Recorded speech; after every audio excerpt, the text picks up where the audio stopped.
Aku cucu Nabi sering caci maki. Aku cucu Nabi maki-maki kiai.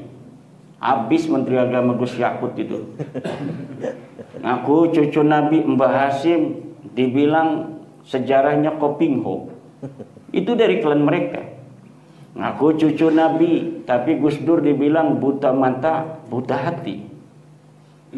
Aku cucu Nabi, Pak Jokowi katanya anak PKI.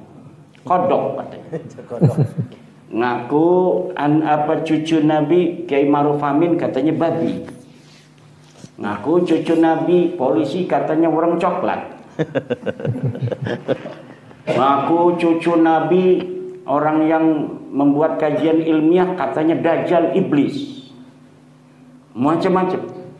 Inilah yang terjadi. Kemudian sampai membuat saya penasaran. Apa benar ini orang-orang model begini keturunan Nabi? Apalagi sebagian mereka yang punya duit sedikit menampakkan kekayaannya, flexing di media sosial. Baru punya mobil, baru diperlihatkan. Dia seperti bos. Anak buahnya sudah nyiapin jaket. Dia mau masuk mobil jaket di ini dulu. Ini orang kaya di Indonesia itu nggak ada yang begitu. Tapi orang yang sok kaya dengan mengaku cucu Nabi tidak malu memperlihatkan di media sosial YouTube dan Facebook.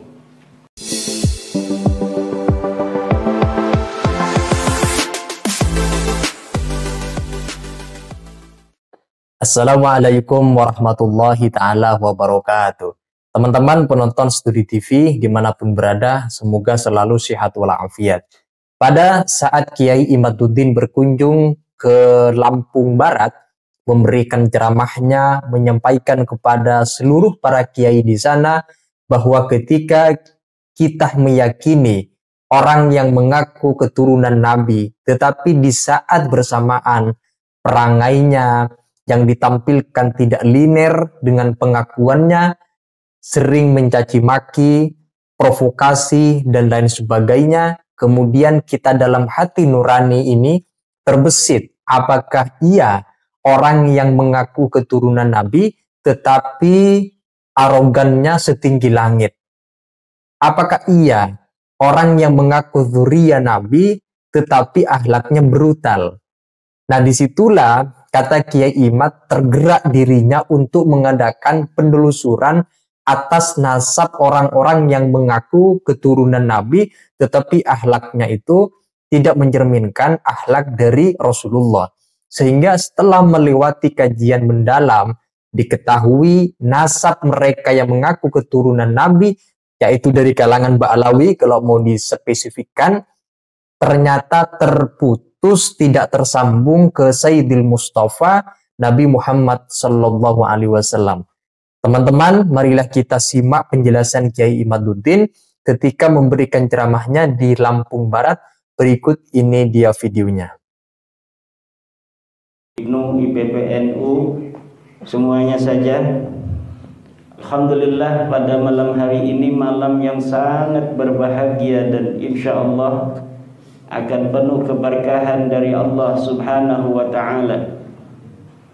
Karena yang akan kita bahas ini adalah sesuatu yang merupakan salah satu ajaran dari para ulama-ulama ahlu sunnah wal jamaah, wabil khusus ahlu sunnah wal jamaah an-nahdiyah, yaitu terkait dengan bagaimana interaksi kita dengan para orang-orang yang mengaku dzurriyyah daripada kanjeng Nabi besar Muhammad sallallahu alaihi wasallam. Kata Ibnu Hajar mengatakan dalam kitab As-Sawa'iqul Mukhriqah, yanbaghi li kulli ahadin an yakuna lahu ghairatun fi hadha an-nasab asy-syarif wa dhabtih hatta la yantasiba ilaihi ahadun illa bihaqqin. Wajib bagi siapa saja umat Islam untuk mempunyai kecemburuan kepada nasab Nabi besar Muhammad sallallahu alaihi wasallam wa dhabtih, dan harus menelitinya. hatta la yantasiba ilai ahadun illa bihaqqin, sehingga tidaklah sembarangan seseorang mengaku keturunan Nabi illa bihaqqin, kecuali dengan benar.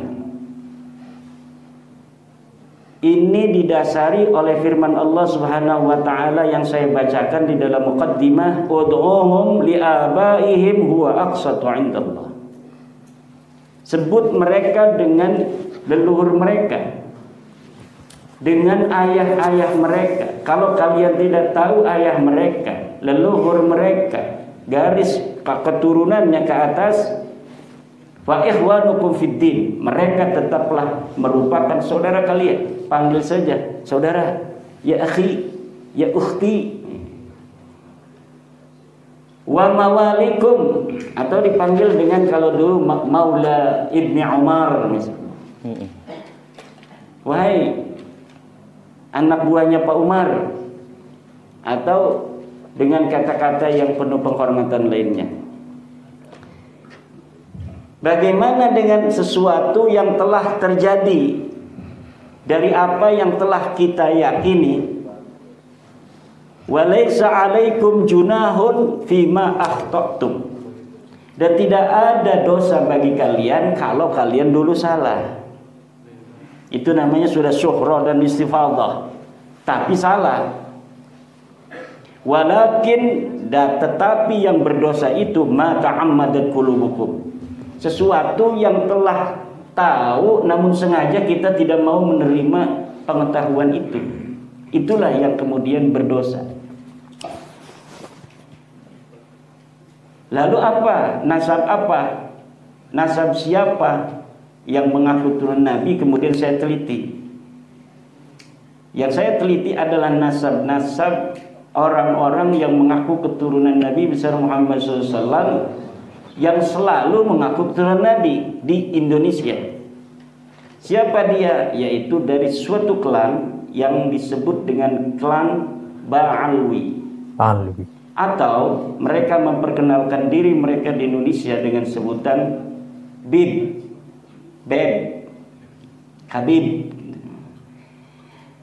Karena mereka itu adalah merupakan sebuah klan yang anggota-anggota mereka rajin di media sosial menjual, mengaku bahwa dirinya adalah keturunan Nabi.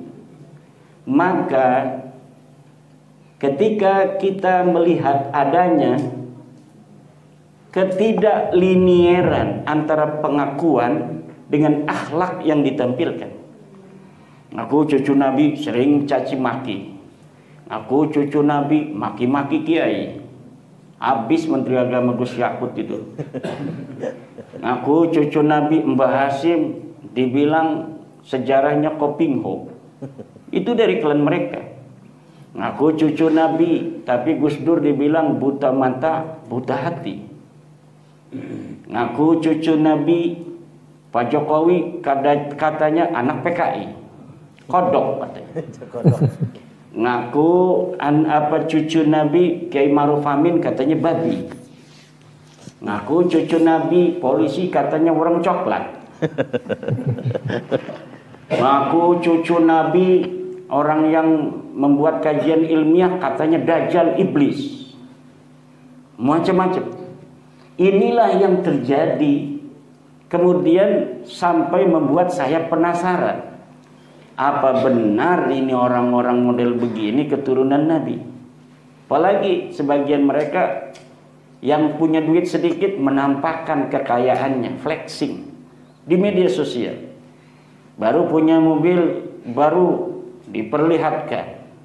Dia seperti bos. Anak buahnya sudah nyiapin jaket. Dia mau masuk mobil, jaket di ini dulu. Ini orang kaya di Indonesia itu nggak ada yang begitu. Tapi orang yang sok kaya dengan mengaku cucu Nabi tidak malu memperlihatkan di media sosial YouTube dan Facebook. Kemudian mereka berusaha untuk menjaring anak-anak Indonesia, terutama yang berpaham Ahlussunnah wal Jamaah Naqdiyah, untuk masuk ke dalam lingkar mereka, kemudian didoktrin dengan sedemikian rupa, akhirnya dengan kedok Ahlussunnah wal Jamaah, Asy'ariyah, kemudian madzhabnya madzhab Syafi'i, anak-anak NU di Indonesia banyak yang masuk link mereka. Di dalam pengajian itu sedikit saja NU ada kesalahan, mereka doktrin jamaah mereka untuk apa? Untuk membenci para petinggi NU.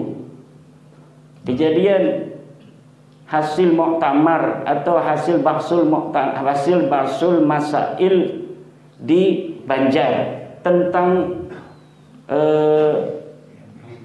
panggilan non-muslim untuk orang-orang saudara kita yang bukan beragama Islam. Hasil keputusan muktamar NU, basul masail, pramuktamar apa muktamar itu? Muktamar Kombes di Banjar, hasil basul masail Kombes di Banjar itu membuat sebuah keputusan bahwa panggilan kafir kepada saudara-saudara kita yang non-muslim di Indonesia ini merupakan panggilan yang tidak tepat. Kenapa? Karena kita adalah negara demokrasi yang berasaskan Pancasila, berdasarkan atas ketuhanan yang Maha Esa, kemanusiaan yang adil dan beradab. Kemudian mereka menyerang ini hasil keputusan Basul Masail NU sedemikian rupa dan mencaci maki tokoh-tokoh NU yang jamaah itu adalah orang-orang NU. Ini yang terjadi. Kalau misalnya NU ini punya calon, nggak bakal mereka dukung. Kiai Ma'ruf Amin calon dari Nahdlatul Ulama, NU berusaha untuk bagaimana Kiai Ma'ruf Amin itu untuk bisa mendampingi Bapak Presiden Jokowi waktu itu. Tapi mereka mungkin tidak ada yang mendukung. Yang ada di struktur NU pun, contohnya di Banten, ada seorang Kabib, itu terang-terangan dia mendukung, berbeda dengan PBNU. Kemudian ada seorang pengurus di PBNU yang dia juga ketua Rabitah Alawiyah pada saat itu. Beberapa hari sebelum pencoblosan sengaja dia keluar sebagai pengurus di PBNU karena dengan mengundang wartawan dan pengunduran dirinya itu diumumkan. Untuk apa? Ini ada tujuan-tujuan. Mudah-mudahan saja bisa mempengaruhi publik bahwa dukungan masyarakat Nahdliyin PBNU yang luar biasa ketika itu, dari mulai PB, PW, PC sampai MWC digerakkan semuanya, ini sengaja untuk menggembosi, kemudian menyatakan mengundurkan diri beberapa hari sebelum pemilihan umum.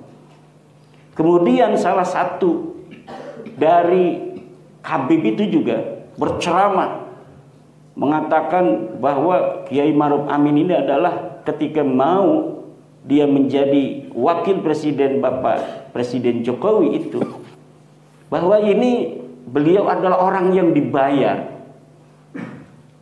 ulama bayaran, bahkan sampai disebut babi. Waktu itu saya tidak terima dan saya langsung laporkan ke Mabes Polri dan orangnya langsung dipegang kemudian dipenjarakan. Sebelum bab nasab ini saya sudah menjarain Habib, namanya Ja'far Shadiq gitu. Ya, ketika itu luar biasa itu provokasinya itu kepada ulama-ulama kita, sehingga membuat banyak juga warga-warga Nahdliyin yang marah ketika itu, tapi belum masalah nasab. Penjelasan yang beliau sampaikan barusan ini adalah hasil temuan di lapangan yang dipertontonkan oleh sebagian orang yang mengaku keturunan Nabi, tetapi akhlaknya bertolak belakang dengan sifat asli baginda Rasul.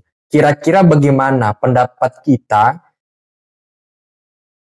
selaku orang pribumi melihat kelakuan oknum Habib yang sukanya mencaci maki, provokasi, dan arogan? Tidakkah kita dalam hati sanubari kita yang paling dalam mempertanyakan keaslian nasab mereka? Apakah benar sikap yang dianjurkan oleh Rasulullah dengan orang yang mengaku nabi yang menampilkan perilaku demikian?